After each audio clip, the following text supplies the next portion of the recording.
कबीर की काया पर विवाद। एक अन्य दृश्य में कबीर हिंदू और मुसलमान दोनों को फटकारते दिखाई दिए। सब धर्मों की एकता पर नहीं, उनके अनुयायियों में सामंजस्य पर उनका जोर था।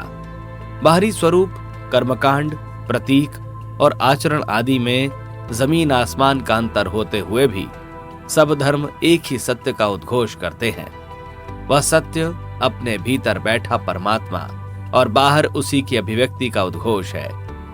कबीर का निधन मगहर में हुआ या काशी में, इस पर इतिहास के जानकारों में मतभेद है। कहते हैं उनका निधन हुआ तो हिंदुओं और मुसलमानों दोनों ने अपने रिवाज के अनुसार अंतिम संस्कार करना चाहा। इस पर विवाद भी हुआ। हिंदू शव का दाह संस्कार करना चाहते थे और मुसलमान दफनाना। यह कहानी ही होगी कि दोनों पक्ष के लोगों ने शव पर पड़ा कफन हटाया तो वह मृत काया के स्थान पर फूलों का ढेर था। आधे फूल हिंदुओं ने लिए और आधे मुसलमानों ने। दोनों संप्रदाय के लोगों ने अपने अपने विधान के अनुसार दाह और दफन किया। पंच तत्वों से बना शरीर अलग अलग प्रक्रिया से अपने मूल रूप में पहुंच गया। कथा इस सत्य की घोषणा करती है।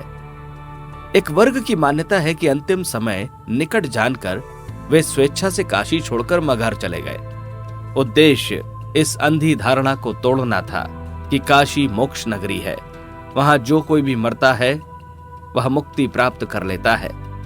इस अंधविश्वास के कारण ही लोग काशी में आत्महत्या तक कर लेते थे। मगहर में मरने वालों को नरकगामी बनना पड़ता है। इस अंधविश्वास को तोड़ने के लिए कबीर ने अपना अंतिम समय वहीं बिताया। मगहर में ही शरीर छोड़ा।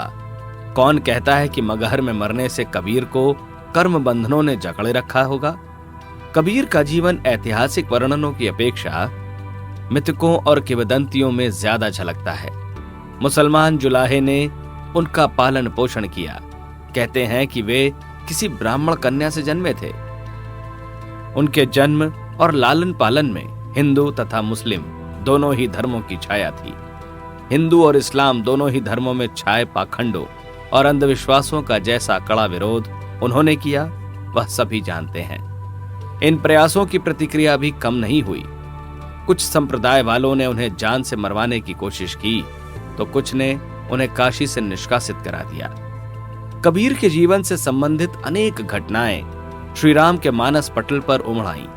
वे आती जाती रहीं, शरीर छूटने के दृश्य के साथ समाप्त हुई और यह अंतर्दृष्टि जगा गई कि विद्या विवेक का स्रोत अपना अंतस है। शास्त्र कितने ही पढ़ लिए जाएं, अपने भीतर प्रज्ञा का जागरण न हो तो सब व्यर्थ है। इसके विपरीत अंतश्चेतना जागृत हो जाए तो कुछ पढ़ा लिखा है या नहीं। अंतर्दृष्टि अपने आप सब कुछ जानने समझने में समर्थ हो जाती है, समझ ही लेती है। कबीर की स्मृतियां पूरी हुई। उनका जीवन क्रम चलचित्र की भांति घूम गया। कुछ अंतराल के बाद इतिहास की दृष्टि से 100 साल बाद का समय शुरू होता है। देश के हिसाब से महाराष्ट्र में और काल के हिसाब से औरंगजेब के आतताई शासन का युग। उस समय किसी भी व्यक्ति या समूह को अपनी आस्था के अनुसार जीने की सुविधा नहीं थी। अपने विश्वासों के लिए कीमत चुकाना पड़ता था। वह कीमत धन के रूप में भी हो सकती थी और दंड के रूप में भी। विभिन्न धर्म संप्रदाय, खासकर साधना और विद्या की भारतीय धाराएं इतनी दुर्बल और कुंठित हो गई थीं कि आपस में ही लड़ने भिड़ने लगी थीं, आत्मनाश करने में जुटी हुई थीं। तमिस्त्रा और निराशा से भरे उस युग में महाराष्ट्र में एक सन्यासी का उदय हुआ।